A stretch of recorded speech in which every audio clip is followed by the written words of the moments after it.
بسم اللہ الرحمن الرحیم۔ السلام علیکم۔ ویڈیو شروع کرنے سے پہلے آپ سب سے گزارش ہے کہ اگر آپ نے ابھی تک میرے چینل کو سبسکرائب نہیں کیا تو پلیز میرے چینل کو سبسکرائب کریں اور ویڈیو کو لائک شیئر ضرور کریں۔ مجھے اس کا مجرا دیکھتے ہوئے مسلسل 10واں دن تھا۔ کیا غضب کی نئی چیز ہیرا منڈی میں آئی تھی۔ اس کا نام بلبل تھا۔ جب وہ ناچتی اور تھرکتی تھی تو جیسے سب تماشبین محو ہو جاتے۔ روزانہ اس کو ناشتہ دیکھ کے میری شیطانی ہوس مزید پیاسی ہو جاتی اور میں نے فیصلہ کر لیا کہ اس سے ضرور ملوں گا۔ میں ہر قیمت پر اسے حاصل کرنا چاہتا تھا۔ اس دن مجرے کے دوران وہ بجھی بجھی سی دکھائی دے رہی تھی۔ اس کے ناچ میں وہ روانی بھی نہیں تھی، لیکن مجھے اس سے ملنا تھا، بات کرنی تھی اور معاملات طے کرنے تھے۔ مجرے کے اہتمام پر جب سب تماشبین چلے گئے تو میں بھی اٹھا۔ وہ کوٹھے کی بالکنی میں اپنی نائکا کے ساتھ کسی بات پر الجھ رہی تھی۔ دروازہ کے تھوڑا سا قریب ہوا تو میں نے سنا کہ وہ اس سے رو رو کر کچھ مزید رقم کا مطالبہ کر رہی تھی، مگر نائکا اس کو دھتکار رہی تھی اور آخر میں غصے سے وہ بلبل کو اگلے دن وقت پر آنے کا کہہ کر وہاں سے بڑبڑاتی ہوئی نکل گئی۔ بلبل کو پیسوں کی اشد ضرورت ہے، یہ جان کر میرے اندر خوشی کی لہر دوڑ گئی۔ چہرے پر شیطانی مسکراہٹ پھیل گئی کہ وہ ضرورت پوری کر کے میں اس کے ساتھ جو چاہے کر سکتا ہوں۔ میں اس کی جانب بڑھا۔ اس کا چہرہ دوسری طرف تھا اور وہ برقع پہن رہی تھی۔ پاس جا کر جب میں نے اسے پکارا تو وہ میری طرف مڑی۔ اس کا چہرہ آنسوؤں سے تر اور برف کی مانند ایسے سفید تھا جیسے کسی نے اس کا سارا خون نکال لیا تھا۔ اس کی یہ حالت دیکھ کر میں چکرا سا گیا اور اس سے پوچھا کہ کیا ہوا ہے، وہ ایسے کیوں رو رہی ہے۔ میری طرف دیکھتے ہوئے وہ چند لمحے خاموش رہی اور میرے دوبارہ پوچھنے پر گھٹی گھٹی آواز میں بولی، ماں مر گئی۔ کیا؟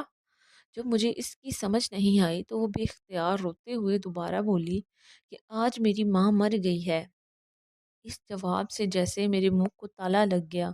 میری شیطانی ہوس جس کو پورا کرنے کے لیے میں اس کی جانب آیا تھا مجھ سے میلوں دور بھاگ گئی۔ تو تم یہاں کیا کر رہی ہو؟ میں نے غصے اور حیرت سے اس سے پوچھا۔ کفن دفن کے پیسے نہیں ہیں میرے پاس، اس لیے میں مجرا کرنے آئی تھی، مگر نائکا آج پیسے ہی نہیں دے رہی۔ کہتی ہے بہت مندی ہے، تماشبین کوٹھے پر نہیں آتے، جو آتے ہیں وہ پہلے کی طرح کچھ لٹاتے نہیں۔ وہ کہہ رہی ہے کہ عیدی والوں سے اپنی ماں کے کفن دفن کا انتظام کروا لو۔ اتنا کہہ کر وہ برقع پہن کر کوٹھے سے باہر نکل آئی۔ میں بھی اس کے پیچھے چل پڑا۔ میں تمہاری ماں کے کفن دفن کا بندوبست کرتا ہوں۔ وہ چند لمحے مجھے مشکوک نظروں سے دیکھتی رہی اور پھر خاموشی سے میرے ساتھ بیٹھ گئی۔ گاڑی ٹیکسٹائل سے باہر نکالتے ہوئے میں نے بلبل سے اس کے گھر کا پتہ پوچھا۔ وہ علاقہ میرے لیے نیا نہیں تھا، کئی بار میں وہاں سے گزر چکا تھا۔ میں نے گاڑی اس طرف موڑ دی۔ سارا راستہ وہ خاموشی سے روتی رہی۔ میرے پاس اس کو تسلی دینے کے لیے الفاظ بھی نہیں تھے۔ کچھ دیر بعد ہم بلبل کے گھر پہنچ گئے۔ یہ چھوٹا سا ایک کمرے کا گھر تھا۔ صحن کے بیچ میں چارپائی پر اس کی ماں کی لاش ایک گدے کمبل میں لپٹی پڑی تھی۔ صحن میں بلب کی پیلی روشنی وہاں بسنے والے اور گھر کی حالت چیخ چیخ کر عیاں کر رہی تھی۔ چارپائی کے پاس دو بوڑھی عورتیں بیٹھی تھی، ایک کی گود میں 7-8 ماہ کا بڑا گول مٹول اور پیارا سا بچہ کھیل رہا تھا۔ آدھی رات ہونے کو آئی تھی۔ جیسے ہی بلبل گھر میں داخل ہوئی وہ بوڑھی عورتیں بچہ اس کو سونپتے اور دیر آنے کی وجہ سے ناراضگی کا اظہار کرتے ہوئے وہاں سے رخصت ہو گئی۔ بلبل بچے کو لے کر کمرے کی طرف گئی۔ بچہ بہت بے قرار تھا اور پھر وہ اس کی چھاتی سے لپٹ گیا جیسے صبح سے بھوکا ہو۔ کیا یہ بلبل کا بچہ ہے؟ یہ ایک نیا انکشاف تھا۔ بلبل شادی شدہ بھی ہے۔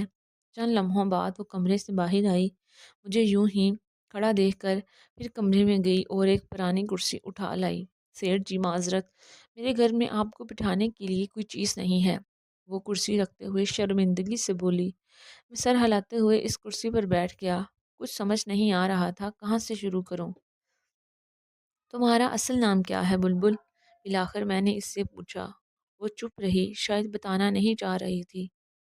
افشا، میرے دوبارہ پوچھنے پر اس نے آہستہ سے کہا، بہت افسوس ہوا تمہاری ماں کی وفات کا۔ وہ خاموش رہی۔ تمہارا باپ بھائی کوئی ہے؟ اس نے خاموشی سے نہیں میں سر ہلایا۔ یہ بچہ تمہارا ہے؟ اس نے پھر خاموشی سے ہاں میں سر ہلایا۔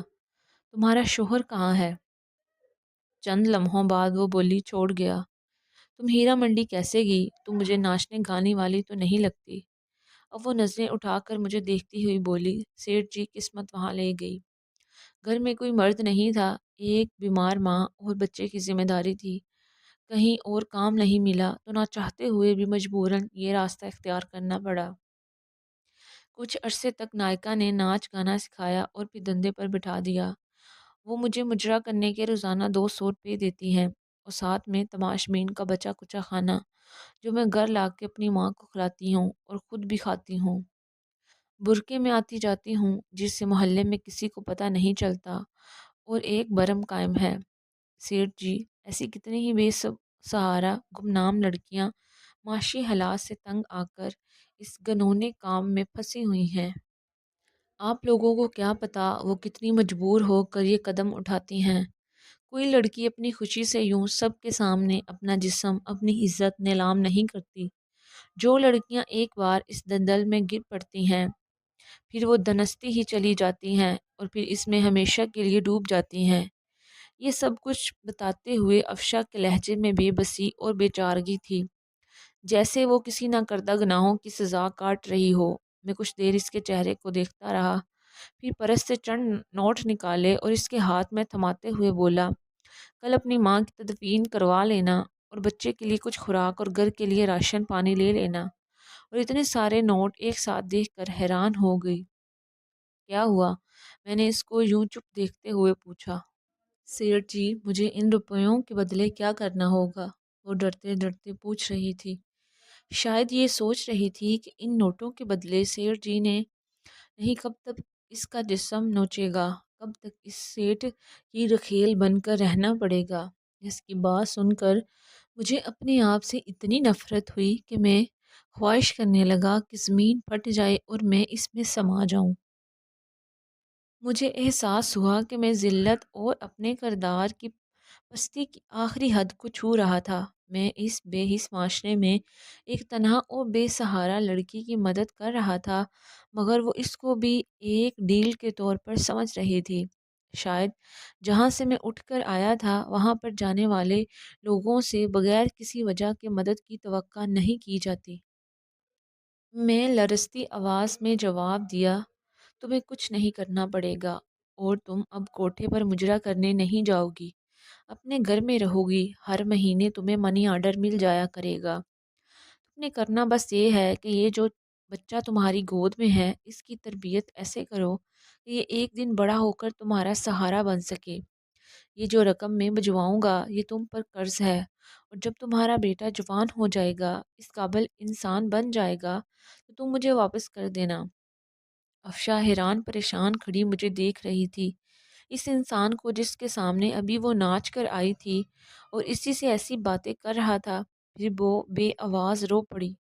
مجھے اس سے وہاں رکا نہیں گیا۔ میں نے افشا کے گھر کا پتہ لیا اور اس کو اپنا کیا وعدہ یاد دلا کر وہاں سے رخصت ہو گیا۔ سارے راستے میں یہی سوچتا رہا، مجھے تم سے کچھ نہیں چاہیے، مجھے تم سے کچھ نہیں چاہیے افشا۔ جو تم نے مجھے دیا ہے میں اس کا احسان ساری عمر نہیں اتار پاؤں گا۔ تم نے مجھ میں دفن اس انسانیت کو جگا دیا جو میں نے دولت اور شیطانی ہوس کے نیچے دبا کر مار چکا تھا۔ تم نے مجھے پھر سے انسان بنایا ہے افشا۔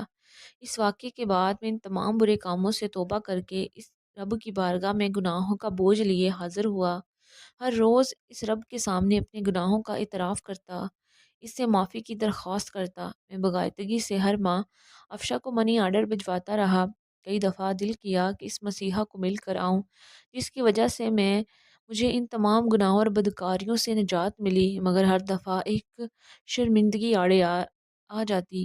کبھی میں اپنی شیطانی ہوس کے لیے اس کی پیاسا تھا اور پھر وقت گزرتا چلا گیا، دن مہینوں میں بدل گئے اور مہینے سالوں میں بدل گئے، مگر میں افشا کو بھولا نہیں تھا۔ وہ بھی میری طرح بوڑھی ہو گئی ہوگی اور اس کا بیٹا بھی جوان ہو گیا ہوگا، پتہ نہیں کسی قابل بنا ہوگا، اپنی ماں کا سہارا بنا ہوگا کہ نہیں۔ میرے بچے جوان ہو گئے تھے، زندگی اتراؤ چڑھاؤ کے ساتھ مسلسل چل رہی تھی۔ ایک شام چھٹی کے دن جب میں اپنے گھر میں موجود تھا تو ملازم نے آ کر مجھے بتایا کہ ایک عورت اور اس کے ساتھ ایک جوان لڑکا آپ سے ملنے آئے ہیں۔ کون ہیں؟ معلوم نہیں صاحب، پہلی بار آئے ہیں، ملازم نے موزبانہ لہجے میں جواب دیا۔ اچھا، انہیں ڈرائننگ روم میں بٹھا دو، میں آ رہا ہوں۔ کون ہو سکتا ہے؟ یہی سوچتے ہوئے میں ڈائننگ روم کی طرف بڑھا۔ ایک عورت پر نور چہرے کے ساتھ سفید بڑی چادر میں خود کو چھپائے ہوئے ہاتھ میں ایک پرانی سی ڈائری لیے کھڑی تھی، اور اس کے ساتھ اچھے کپڑوں میں ملبوس ایک بڑا ہینسم نوجوان کھڑا تھا۔ اس لڑکے کو میں جانتا تھا، وہ ہمارے علاقے کا نیا ڈی ایس پی احمد تھا۔ اسلام سیٹھ جی، میں افشا ہوں اور یہ میرا بیٹا احمد ہے۔ یوں ہی اس نے افشا کا نام لیا، میرے ذہن میں اس کا ماضی کا چہرہ گھوم رہا تھا، اور پھر مجھے پہچاننے میں دیر نہیں لگی کہ وہ افشا تھی۔ آپ مجھے پہچان گئے ہیں نا؟ میں نے سر ہلاتے ہوئے ہاں میں جواب دیا اور ان کو بیٹھنے کا اشارہ کیا۔ افشا پھر اپنے بیٹے سے مخاطب ہو کر بولی، احمد بیٹا، یہی ہے میرے مسیحا جن کی بدولت تمہاری ماں گندگی کی دلدل میں گرتے گرتے نکلی، اور یہی ہیں جو تمہاری پڑھائی کا تمہیں یہاں اس مقام تک لانے کا ذریعہ ہیں۔ میں ان کو جانتا ہوں امی جان، ان کا شمار علاقے کے معزز ترین افراد میں ہوتا ہے، مگر میں یہ نہیں جانتا تھا کہ مجھے اس مقام پر لانے میں ان کا کردار سب سے اہم ہے۔ سیٹھ جی، جس طرح آپ ہم بے سہارا اور بے کس لوگوں کی زندگی میں مسیحا بن کر آئے ہیں، اس کا احسان ہم کبھی نہیں بھولیں گے۔ احمد بڑی مشکور نظروں سے دیکھتا ہوا بڑی عاجزی سے بول رہا تھا۔ آپ ایسا کہہ کر مجھے شرمندہ کر رہے ہیں، میں نے افشا کی طرف دیکھتے ہوئے کہا۔ آج اس کو پکارتے ہوئے بے اختیار میرے منہ سے افشا بہن نکل گیا۔ میں خود حیران تھا، مگر یہ سچ تھا۔ افشا صوفے سے اٹھی اور آگے بڑھ کر پرانی سی ڈائری مجھے تھماتے ہوئے کہنے لگی، سیٹھ جی، اس میں وہ تمام حساب درج ہیں، میری ماں کی تدفین سے لے کر آپ کے آخری منی آرڈر تک۔ میں نے ایک ایک پائی کا حساب رکھا ہے، آپ کے دیے پیسوں کا امانت کے طور پر استعمال کیا، اپنے بیٹے کو ایک قابل انسان بنایا۔ آپ نے مجھے 22 سال پہلے کہا تھا یہ قرض ہے، اور یہ تب واپس کرنا جب تمہارا بیٹا ایک قابل انسان بن جائے گا۔ کچھ لمحہ خاموش رہنے کے بعد افشا پھر سے بولی، سیٹھ جی، آج وہ وقت آ گیا ہے، میں آپ کے احسانوں کا بوجھ تو نہیں اتار سکتی، مگر جو پیسے آپ نے مجھے دیے تھے میرا بیٹا وہ ضرور اتارے گا، اور آپ سے درخواست ہے کہ آپ انکار مت کریں۔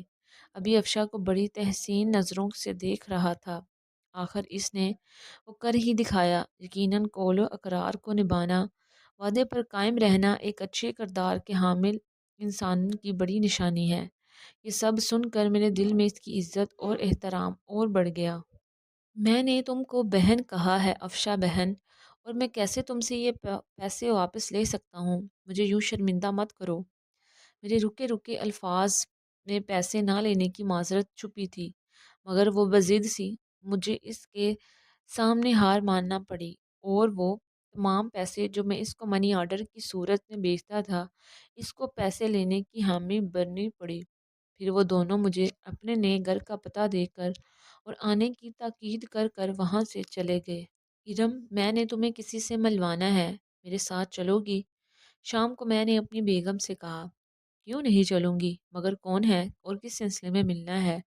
بیگم نے سوالوں کی بوچھاڑ کر دی۔ میں نے روبی بیٹی کے لیے ایک لڑکا پسند کیا ہے، تم مل لو، اگر تم کو پسند آ جائے تو پھر اس کے بعد روبی سے بات کر لینا۔ میں نے مختصر لفظوں میں اسے وجہ بتائی۔ اگلے دن میں، میری بیگم، ارم، ناز افشا کے گھر میں تھے۔ ارم کو بھی احمد بہت پسند آیا۔ ہم نے پھر افشا سے احمد اور روبی کے رشتے کی بات کی۔ افشا کو بھلا اس سے کیا اعتراض ہو سکتا تھا، وہ پھولے سے نہیں سما رہی تھی، اور یوں میری بیٹی کا رشتہ افشا کے بیٹے احمد سے طے ہو گیا۔ وہ تعلق جو ایک طوائف اور تماشبین جیسے گندے رشتے سے شروع ہوا تھا، اس کا اہتمام ایک نہایت مہذب رشتے کی شکل میں ہوا۔